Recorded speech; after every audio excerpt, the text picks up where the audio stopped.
क्षितिज भाग 2 अध्याय 3 उत्साह और अट नहीं रही। तो पहले पार्ट में हमने उत्साह पढ़ा, सेकंड पार्ट हमारा स्टार्ट होता है अट नहीं रही। सूर्यकांत त्रिपाठी निराला जी इसके कवि हैं, जिनका जीवन परिचय भी हम पढ़ चुके हैं। अट नहीं उत्साह भी पढ़ चुके हैं। अभी सेकंड पार्ट हम पढ़ते हैं अट नहीं रही। अब स्टार्ट करने से पहले इस कविता का थोड़ा सा हम सार समझ लें कि इस कविता के माध्यम से कवि ने फागुन मास की सुंदरता का मोहक वर्णन किया है। मानो मोहक वर्णन किया है। फागुन मास की शोभा इतनी अधिक है कि इस सुंदरता से कवि की निगाहें हट नहीं पा रही हैं। कहीं मंद मंद हवाएं चल रही हैं, कहीं आकाश में पंछी उड़ रहे हैं, कहीं वृक्षों और पौधों पर नए पत्ते और फूल खिले हुए हैं। फागुन मास की शोभा इतनी अधिक है कि वह संसार में समा नहीं पा रही है। तो थोड़ा सा ये जान लेते हैं कि फागुन ऋतु में ऐसा क्या होता है जो अन्य ऋतुओं से भिन्न होता है। तो फागुन में मौसम बहुत सुहावना हो जाता है। इस समय ना अधिक सर्दी होती है और ना अधिक गर्मी होती है। प्रकृति इस समय धरती को हरा भरा कर देती है। चारों ओर फूल खिल उठते हैं जो सभी दिशाओं को सुगंध से भर देते हैं। प्रकृति की सुंदरता को देखकर मनुष्य, पशु, पक्षी सभी का मन प्रसन्न हो जाता है। सभी का मन प्रसन्न हो जाता है। तो इसलिए ये बाकी ऋतुओं से थोड़ा सा भिन्न होता है। तो यहाँ पर हम फागुन के बारे में पढ़ेंगे। चलिए पंक्ति स्टार्ट करते हैं। अट नहीं रही है आभा फागुन की तन, सट नहीं रही है। कहीं सांस लेते हो घर घर भर देते हो। उड़ने को नभ में तुम पर पर कर देते हो। आँख हटाता हूँ तो हट नहीं रही है। आँख हटाता हूँ तो हट नहीं रही है। पत्तों से लदी डाल कहीं हरी कहीं लाल। कहीं पड़ी है उर्मे मंद मंद पुष्प माल। पाट पाट शोभाश्री पट नहीं रही है। पट नहीं रही है। अर्थ के साथ समझते हैं। अट नहीं रही है, जैसा कि शब्द ही आ रहा है अट नहीं रही मतलब समाना, समा न पाना, समा न पाना। अट नहीं रही। आभा, आभा मतलब सौंदर्य। किस चीज़ का सौंदर्य? फागुन की। फागुन की आभा मतलब सौंदर्य फागुन की। तन मतलब शरीर में, तन मतलब शरीर में। सट नहीं रही है, सट नहीं रही है। कहीं सांस लेते हो, सांस लेते हो घर घर भर देते हो, घर घर भर देते हो। उड़ने को नभ में तुम, नभ मतलब आकाश, नभ मतलब आकाश। नभ में तुम पर पर कर देते हो। पर मतलब पंख फैला कर उड़ना, पर मतलब पंख। आँख हटाता हूँ तो हट नहीं रही है। पत्तों से लदी डाल मतलब डालों पर नए नए पत्ते लद जाना। नए पत्ते लद जाना का मतलब होता है नए पत्ते डालियों पर आ जाना। अब पत्ते कहीं हरे आते हैं और कहीं लाल। कहीं पड़ी है उर में, उर मतलब हृदय, उड़ मतलब हृदय। मंद गंध पुष्प, मंद गंध मतलब हल्की हल्की खुशबू, मंद गंध मतलब हल्की हल्की खुशबू। पुष्पमाल मतलब फूलों की माला, फूलों की माला। पाट पाट मतलब जगह जगह। शोभाश्री मतलब सौंदर्य, शोभा श्री मतलब सौंदर्य। पट नहीं रही है, पट नहीं रही। पट नहीं रही का मतलब होता है समा नहीं रही है। पट मतलब होता है समा नहीं रही है।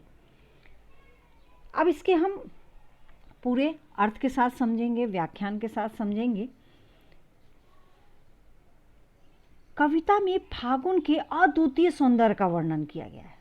अद्वितीय मतलब बहुत अधिक सौंदर्य का वर्णन किया गया है। इस सौंदर्य का वर्णन करते हुए कवि कहते हैं कि चारों ओर फागुन की शोभा समा नहीं पा रही है।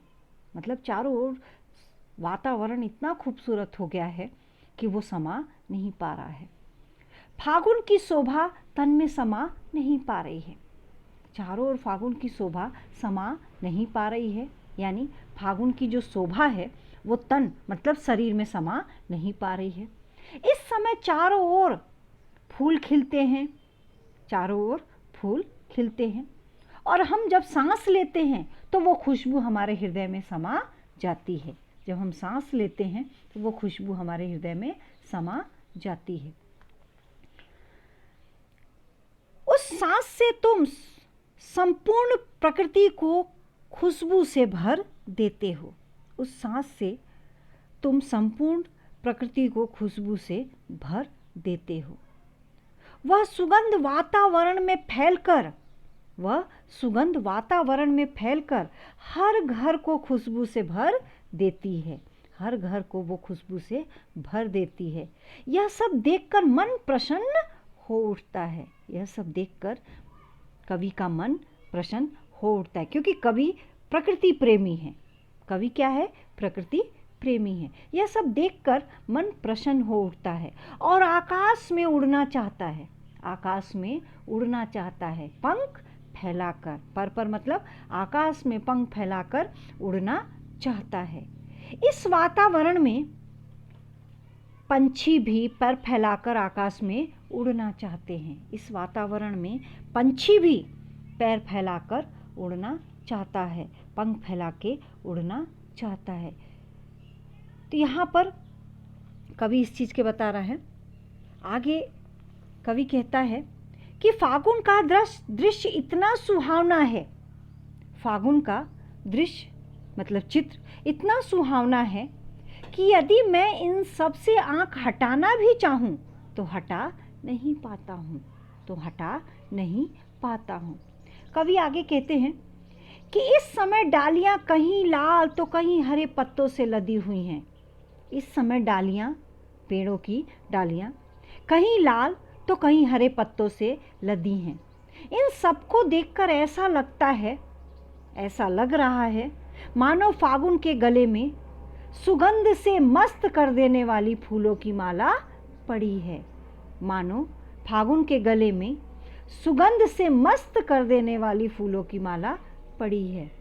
इस प्रकार कवि आगे कहता है कि इस प्रकार जगह जगह फागुन का सौंदर्य बिखरा हुआ है। जगह जगह फागुन का सौंदर्य बिखरा हुआ है कि वह सौंदर्य हृदय में समा नहीं पा रहा है। वह सौंदर्य हृदय में समा नहीं पा रहा है। तो यहाँ पर फागुन के सौंदर्य का वर्णन किया गया है। चारों ओर फागुन का सौंदर्य बिखरा हुआ है, जिसे देखकर प्रकृति प्रेमी कवि का मन प्रसन्न हो उठता है। इस समय डालियाँ कहीं लाल तो कहीं हरे पत्तों से लदी दिखाई देती हैं। चारों ओर फूल खिले हैं। इस कारण कवि की आंखें फागुन की सुंदरता से हट नहीं रही हैं। अब बहुत से बच्चों के मन में ऐसा क्वेश्चन आ जाता है कि फागुन का महीना कौन सा होता है। तो ये होली के आसपास प्रकृति में जो परिवर्तन दिखाई देते हैं उनके बारे में है। इस समय सर्दी कम हो जाती है, मंद मंद वायु चलने लगती है, चारों ओर रंग बिरंगे फूल खिलने लगते हैं, खेतों में हरियाली छाने लगती है, फसलें पकने लगती हैं, किसान अपनी पकी हुई फसलों को काटकर खलिहान ले जाते हैं। इस प्रकार प्रकृति में अनेक परिवर्तन दिखाई देते हैं। इसलिए इसे इस सुंदरता का वर्णन कवि ने बहुत सुंदर ढंग से किया है। तो यहाँ पर हमने आज पढ़ा अट नहीं रही है। उत्साह चैप्टर में ही ये सेकंड पार्ट था। उम्मीद है आप सभी को पसंद आया होगा। अच्छा लगे तो कमेंट ज़रूर करें। कोई सुझाव हो तो अपना सुझाव अवश्य दें। Thank you.